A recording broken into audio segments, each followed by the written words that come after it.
What's up, everybody? It's DJ the Sports Blurred. You see me, I got my football. You guys know what that means. Time to get into some videos. Hey, before I get into my videos, I want to speak about an SEC head coach, and his name is Lane Kiffin. Lane Kiffin, believe it or not, is still doing a lot of crying, guys. You know, he had a sideline interview going into the fourth quarter versus that Duke game last night. Ole Miss absolutely beat the pants off of Duke. And then when they beat the pants off of them, they beat them some more. It was a terrible, terrible beatdown for Duke. But Lane Kiffin, was wanting to make a statement. And he said this: I want to make a statement versus the ACC. I'm going to rename Lane Kiffin to Twitter Fingers because Lane Kiffin has had an absolute lot to say, especially considering, that a lot of SEC teams were left out of the CFP. But before we get into that, please consider liking, comment, subscribing to my YouTube channel. I really appreciate all the love. I really appreciate everything that you guys have been doing for me and my channel so far. And I hope to make good content for you guys going forward. But let's get back into Lane. Let's get back into Mr. Twitter Fingers. Mr. Twitter Fingers has been saying the most, right? Because he feels slighted that the SEC didn't get 4 teams in. He's had a lot to say when he's beating down Duke. But when Alabama lost, I heard absolutely nothing. When Illinois beat South Carolina, I heard nothing. When Ohio State absolutely put it to Tennessee, I heard absolutely nothing from Lane Kiffin. But now since he's beating Duke, all of a sudden the SEC is getting slighted again. Listen, Lane Kiffin, and I want to tell you this. I think you're an okay head coach.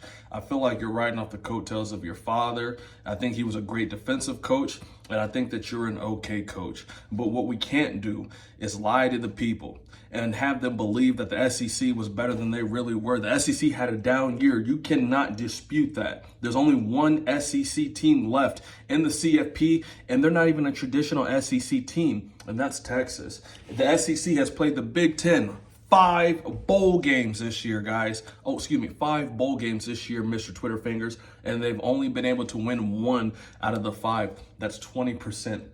Any time you're taking a test and you get a 20%, that is a big fat F in giant red letters. SEC fans, listen to me. You had your time. Step aside. Let somebody else have their time, okay? And Lane Kiffin, I'm tired of the whining. I'm tired of the complaining. I'm tired of the crying. You lost 3 games this year. One of them was a bad loss to Kentucky. I don't want to hear anything about the ACC and how you have to come out and dominate them or make a statement about them, okay? So I don't want to hear anything about that, SEC fan. I don't want to hear Alabama got slighted. I don't want to hear Ole Miss got slighted. I don't want to hear Georgia got robbed. I don't want to hear nothing. Just sit back and watch the Big Ten do what they got to do. Because the Big Ten right now, as we currently sit, January the 3rd of 2025, is the best team is the best conference in the country. No doubt about it, okay? But let's shift our focus, okay, guys? Because at the end of the day, I just wanted to kind of get into that, but I didn't want to make a video specifically about that, guys. Let's talk about ESPN, okay? ESPN's been hating on Ohio State since Lord knows when, okay? Paul Feinbaum, anytime Ohio State plays an SEC team, man, he's putting all his money, he's putting his mortgage, he's putting his cars, he's putting those glasses on the SEC, okay? And then when the SEC loses, all of a sudden you see him up there stuttering. Mad Dog Russo, same thing with him in ESPN. He was calling for Ryan Day's job. The only person on ESPN First Take outside of Molly Querim, shout out to Molly Querim, if you're watching this, shout out to you. Only person who wasn't bashing the Ohio State Buckeyes was Dan Orlovsky. He's the only person who's been able to keep it real. He's the only person, right, and ESPN, at least on that show, First Take, who's had something positive to say about Ryan Day and the Buckeyes. But your boy, Stephen A. Smith, got to get dealt with, okay? I've been handing out a lot of smoke to the SEC teams, but it's time that I got to hand out some smoke to your boy, Stephen A. Smith. Now, Stephen A. Smith, he talks a lot. And if you don't listen to him, you think he's making a statement, you think he's actually saying something, but he's just a fast-talking New Yorker, right? If you really listen to what he's saying, he's really not saying much. He's doing a lot of babbling. But the one thing I'll give Stephen A. credit for is that he doesn't back down. As a matter of fact, when it comes to Ohio State and Ryan Day, he actually doubled down. Now, he said that when it comes to Ohio State, It is mandated that you compete for national championships every year, and that also you beat Michigan. And to that, I say, okay, Stephen A., you got me on that. Ohio State is not just a program. Ohio State is an elite program. I've told you guys before, I talked to some of these Buckeyes. I know some of these Buckeyes.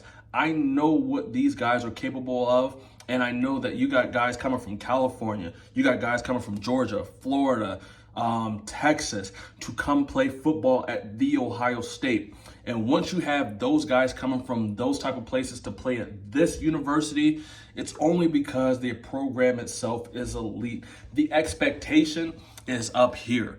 Now, the Sports Blurred, me, Derek, I went to Ohio University. Our expectation is what it was this year. This is probably a great year for us. I think we went like 10-3 and we won our bowl game. That's good enough for Ohio University. But for the Ohio State University, Stephen A. is right. It is competing for a national championship, and it is beating Michigan on a consistent basis. Now, Stephen A. went on later to quote that, or later to say that he was misquoted, okay? You know Stephen A. is never going to back out. He's never going to apologize, never going to admit when he's wrong. But he said that he was misquoted by Kirk Herbstreit. And he said that if Ryan Day had lost to Tennessee, then he deserved to be fired at that moment. Now he later went on to say in his argument that, you know, Ohio State and Ohio State fans should back off of Ryan Day because he's went out and he's handled his business. This is the kind of stuff that Stephen A. says on First Take. Stephen A. will say anything if it comes to getting him ratings. But Ryan Day has absolutely shut Stephen A. up. It's hard to do. I get it, y'all. If you know Stephen A. ain't shutting up. When it comes to any sport, even sports that he doesn't even know, hockey, whatever. If he has a strong opinion, he's going to get on that strong opinion and he's going to ride it. He's very similar to Skip Bayless. He's just a little bit more flashy version of Skip Bayless. Now, again, he said he's going to back off and he's going to reserve judgment. If Ohio State somehow makes it to the national championship, if they were able to beat Texas, then he's going to back off of his fire red Ryan Day train. But to Ryan Day, I want to tell you, brother, you've been doing a heck of a job. Excuse me, you've been doing a hell of a job. You know I don't like to swear on this channel, but I had to, right? I had to say that because I really wanted to emphasize the point. Ryan Day took a team that lost to Michigan at home, a 6-5 Michigan team, y'all, at home, 13-10. They had a fiery players-only meeting where they just invited one coach, and that was Ryan Day. I heard the offense and the defense was going at it. As a matter of fact, go back and look at my old video. That's probably the best video I've put out so far. You know, it has tens of thousands of views, and you guys really enjoyed it. They had a meeting in which the offense and defense was going at it. Reports come out and said that Caleb Downs, which is the Alabama transfer, had a lot to say in that meeting about leadership, about game plan, and about execution. And in that video that I put out, you know, I really was interested in what Caleb Downs reportedly said.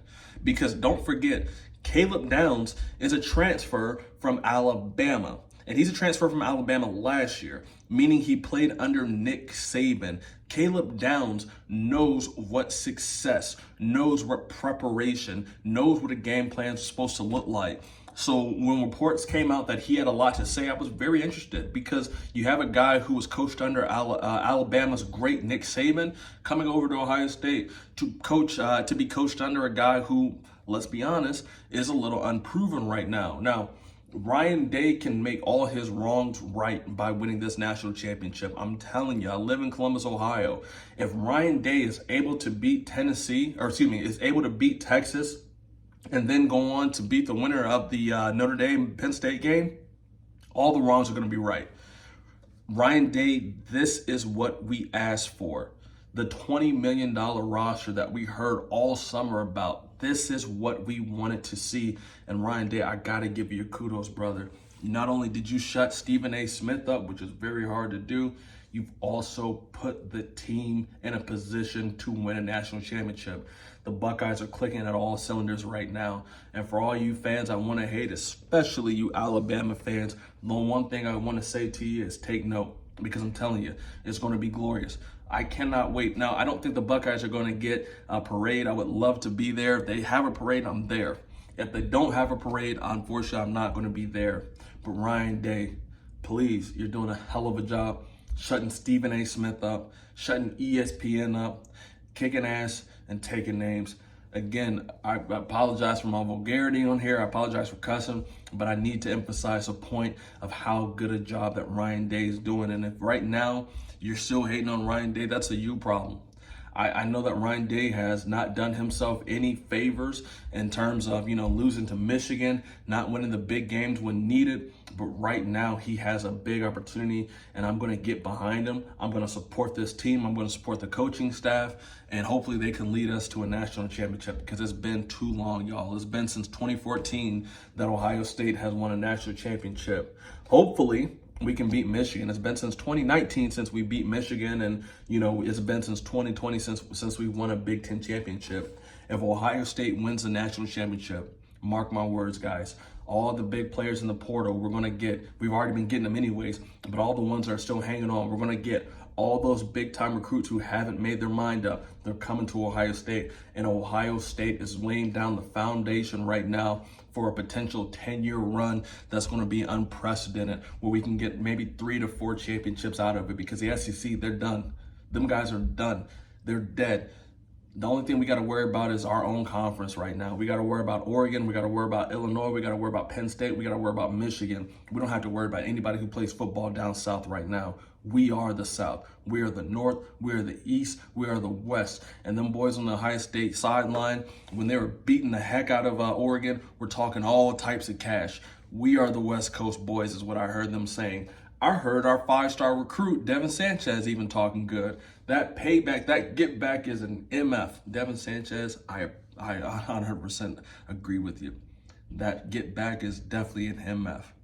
All right, y'all. Let me know if I'm right. Let me know if I'm wrong down in the comments down below. Let me know if you think Stephen A. was right. Let me know if you still think Ryan Day should get fired, because I still think that's a topic that we can't just take off the table right now, okay? I would say it went from 50-50. Actually, it was probably more than that. It went from 70-30, Ryan Day should get fired, to 50-50 after the Tennessee game. Now, after the Oregon loss, everybody loves him again, including the sports blur. But let me know what you guys think down in the comments down below. You guys have a great rest of your day.